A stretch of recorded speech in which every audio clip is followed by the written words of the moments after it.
In today's video, we are covering what are the Trump tariffs, what are tariffs inflationary, and will the Trump tariffs actually pass? First, I want to show you some video clips of Trump. So if you didn't know, Trump is a huge fan of tariffs. So I want to show you these clips so that we're on the same page. But to me, the most beautiful word in the dictionary is tariff, and it's my favorite word. But it's the most beautiful word in the dictionary, tariff. It will save our country. Only stupid people don't want to use it, or corrupt people also. Okay, so it's clear, I mean, it's no secret that Trump is a big fan of tariffs. And Trump has floated the idea of imposing a 10% tariff on all foreign imports. So I want to show you. Well, let me ask you what you're thinking here.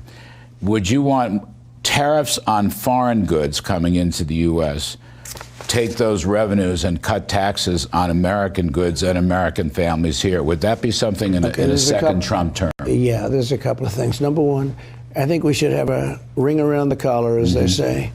I think when companies come in and they dump their products in the United States, they should pay automatically, let's say, a 10% tax.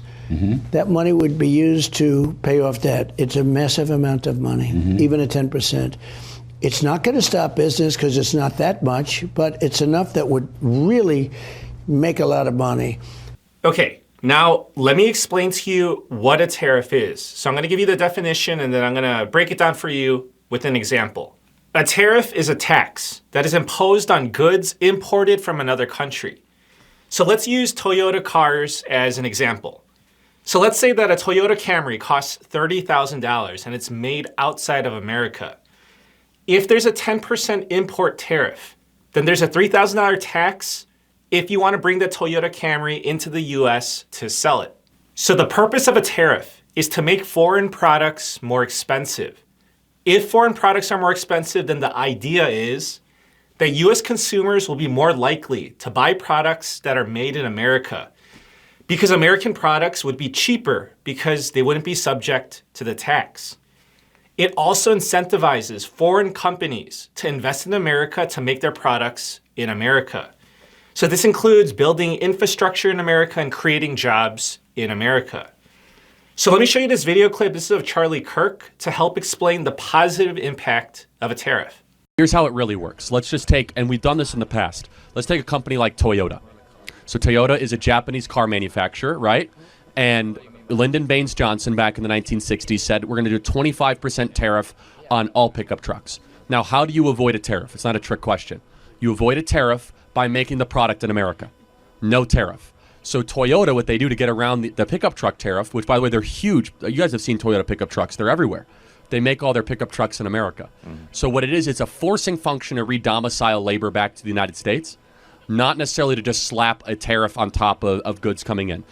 So there you have it. The people that support tariffs will say, you impose a tariff to promote domestic production.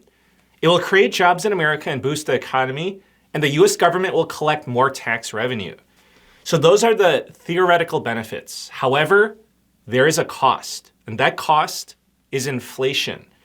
So the right question to ask is, do the pros outweigh the cons? Now, let's talk about the cost, and let's not make this complicated. It's actually very straightforward. So let's start with this. Do you know what a competitive advantage is? A competitive advantage is a quality or a factor that gives you an edge over your competitors.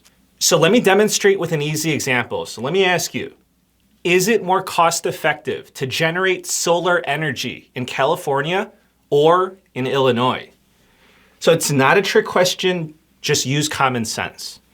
The correct answer is California. You know why? It's because California receives more direct sunlight and has less cloud cover compared to Illinois. So it doesn't take a rocket scientist to figure that out. California has a competitive advantage when it comes to solar energy generation. Now, when it comes to making products, some countries have competitive advantages when it comes to their manufacturing, resources, supply chains, and labor pool. So in many cases, it is just much cheaper to make certain products in different countries. Now, did you know that 97% of clothing that Americans purchase in the USA is not made in America? So just look at the tag on your shirt. There's a 97% chance that it's not made in America. Just look at your Nikes from Thailand. Your Vietnamese Lululemon outfits look great. So your clothes from Target made the pilgrimage from China. So you know why the USA imports 97% of our clothing? It's because it's cheaper to make clothing in Bangladesh, in India, and Vietnam compared to America.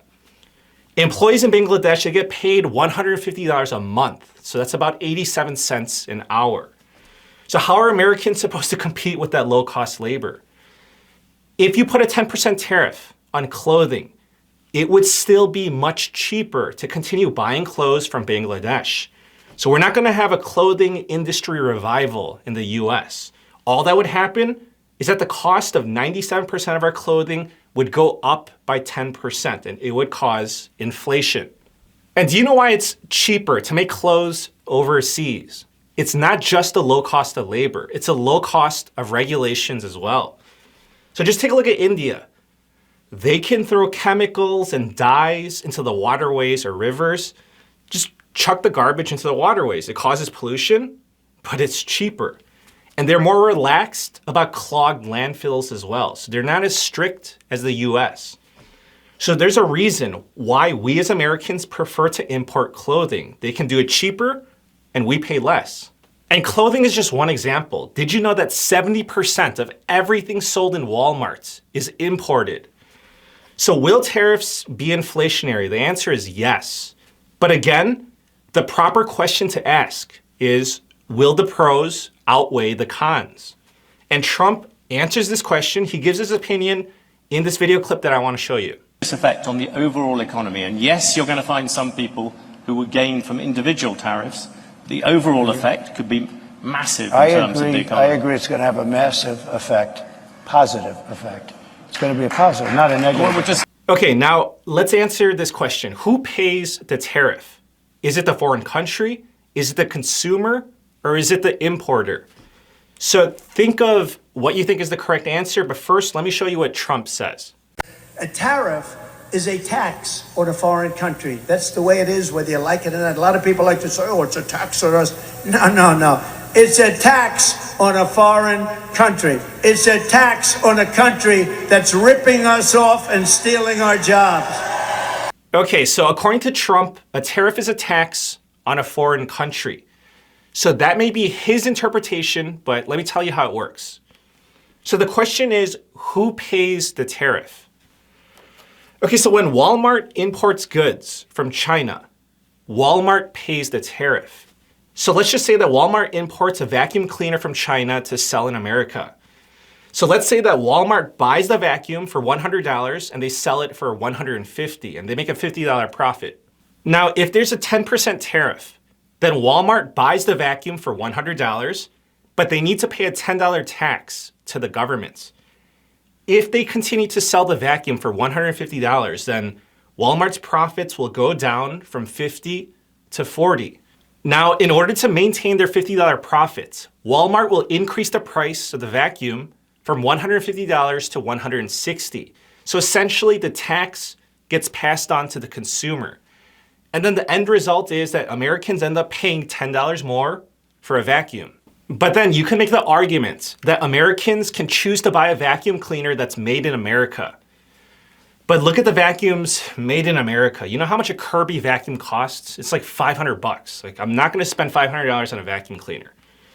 Or you can buy a Hoover, but those are still more expensive, around $180. So again, the US consumer ends up paying more in many instances when there are no cheaper made in America alternatives.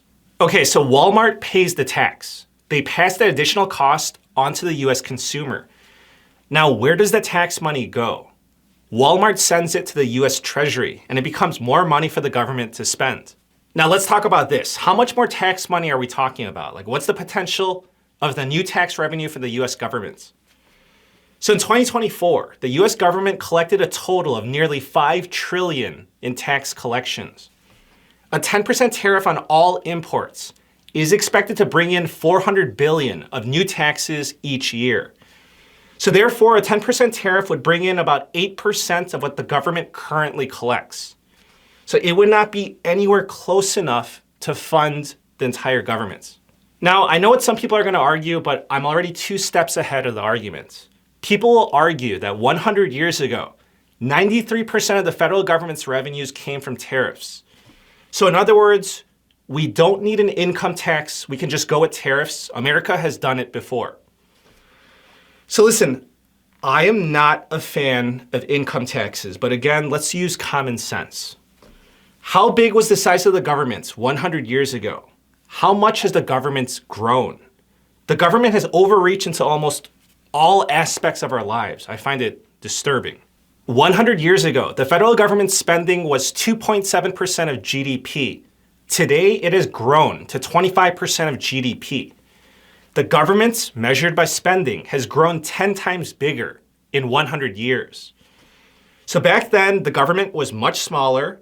Therefore, the government needed less money, and tariffs alone were enough money. Today, the government needs more money, and tariffs alone will not be sufficient. The math ain't mathin'. And I must address this to get ahead of the comments. So people make the argument that Trump imposed tariffs in his previous term, which Biden kept many and also added new ones.